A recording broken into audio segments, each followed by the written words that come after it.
Simple, discret et efficace, Dr Aboubakar Abdoul Wahidou Maïga s'est défini comme un homme multiculturel.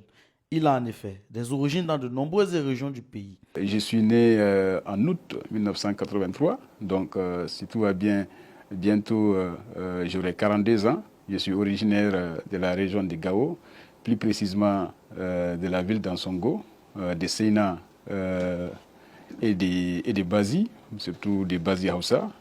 Mon père est de Seyna, ma mère est de Bazi. J'ai aussi d'autres appartenances.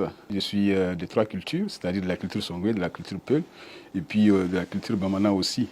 À bientôt 42 ans, il a fait l'essentiel de ses études fondamentales et secondaires au Mali, entre plusieurs régions, avant d'aller poursuivre ses études supérieures en Russie.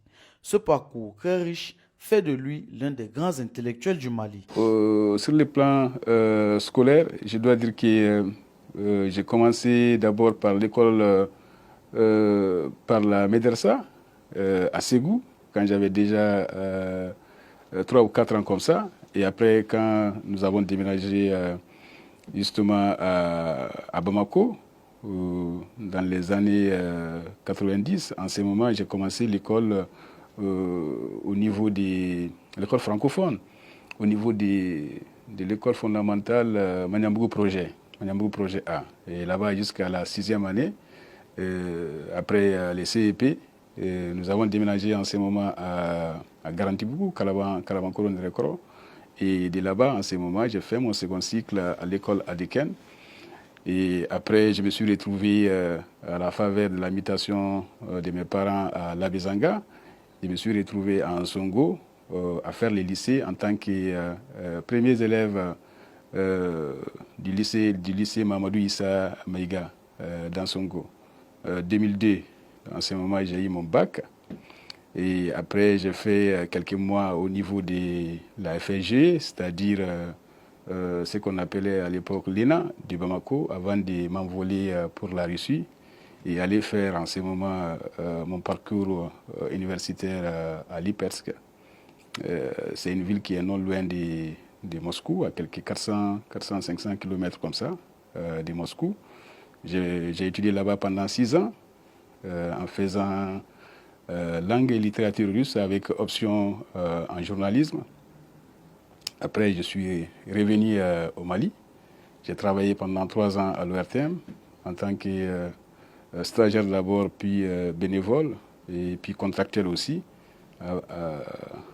avec mon accession à la fonction publique en 2011, en mars 2011. L'ORTM m'a donné un contrat de collaborateur extérieur. Ce contrat est resté jusqu'à mon départ pour la Russie encore pour la thèse, de 2012 jusqu'à 2016 en ce moment. J'étais à Saint-Pétersbourg pour faire une thèse en littérature comparée. Et après, bon, à partir de 2016 en ce moment, je suis revenu à Bamako pour continuer ma carrière dans l'enseignement supérieur, surtout au niveau du Kabbalah.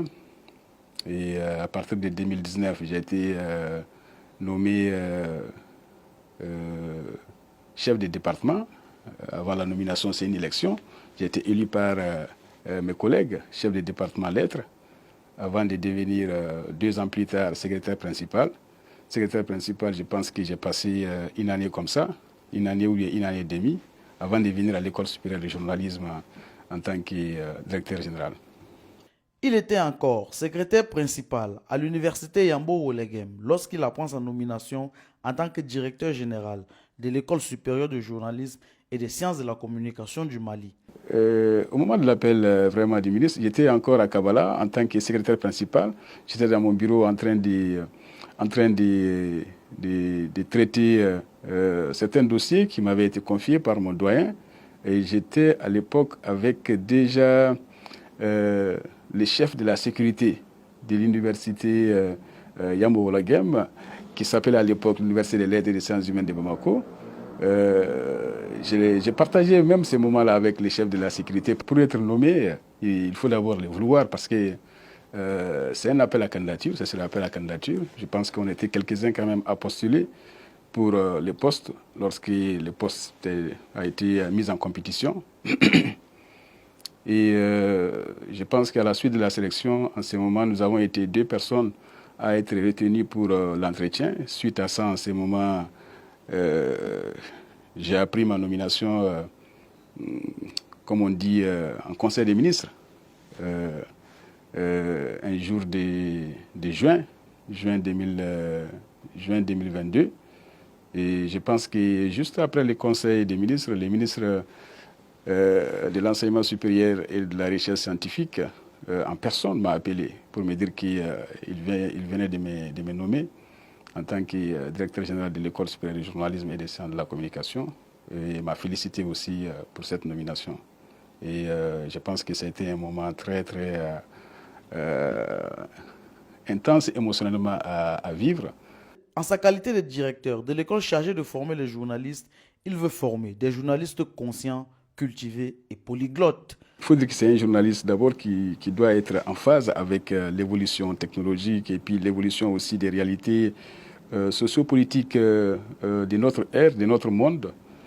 Parce qu'on ne forme pas les journalistes pour nous seulement, pour le Mali seulement. On forme un journaliste pour le monde, pour qu'il puisse travailler n'importe où, et puis avec n'importe qui, et dans n'importe quelle condition aussi. C'est pourquoi à l'ESGC actuellement, nous tâchons de faire en sorte que nos journalistes soient polyvalents et qu'ils aient tous les outils déontologiques nécessaires pour affronter les métiers sur le terrain, et qu'ils soient aussi des journalistes qui soient culturellement solides, qui aient une culture générale plus large, plus vaste et plus conséquente par rapport à tout ce que nous pouvons avoir aujourd'hui dans le monde.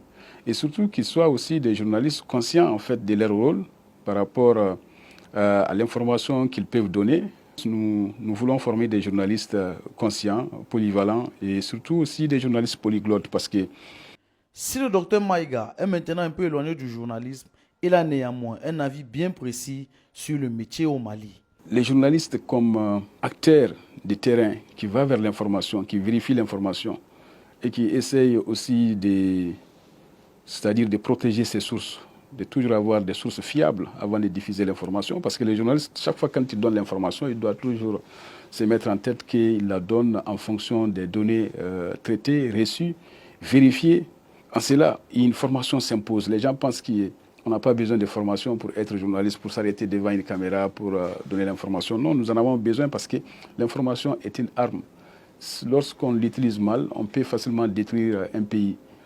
Les enquêtes, les journalismes d'investigation n'existent presque pas au Mali. On ne peut pas faire d'enquête. On n'a pas appris aussi, c'est-à-dire à mener des investigations profondes et aller vers l'information. Pour lui, au Mali, les journalistes ont eu liberté d'informer, mais ils doivent comprendre que nous sommes dans un régime d'exception. Pour moi, la liberté d'expression existe au Mali. Parce que jusqu'à présent, on a beaucoup de médias au Mali, ça c'est de un. De deux aussi, on a la liberté de traitement, on a la liberté de diffusion, on a la liberté de parole. Maintenant, ce qu'il y a, c'est que nous sommes dans une situation exceptionnelle, dans un régime d'exception aussi, qui n'est pas un régime classique. C'est un régime qui fait face à beaucoup de défis. Et dans ces régimes-là, l'information est considérée comme étant un outil de guerre. Nous, à l'École supérieure de journalisme, ce que nous faisons, notre rôle, c'est de former les journalistes de façon objective, transparente et impartiale à traiter l'information et avoir tous les outils déontologiques et éthiques nécessaires pour aller travailler dans n'importe quel organe. Côté privé, il est marié et père de 3 enfants. Il a néanmoins une famille bien grande. Parmi ses enfants, sa première fille rêve de suivre les pas de son papa dans le journalisme. Je suis marié, j'ai 3 enfants. Au-delà de ça, nous sommes en Afrique. Donc la famille est quand même remplie, mais j'ai officiellement 3 enfants. Les autres enfants ne sont pas de notre couple, mais nous en avons aussi dans notre famille d'autres enfants qui sont à notre charge. Nous avons une famille relativement grande. Il y a notre premier enfant, notre fille, qui veut devenir journaliste. Elle pose beaucoup de questions. Elle est très curieuse. Elle aime poser des questions. Et elle me dit tout le temps qu'elle veut devenir journaliste. On verra ce que l'avenir nous réserve à ce niveau. Le docteur Aboubakar Maïga veut qu'on retienne de lui quelqu'un qui aura été utile pour les autres.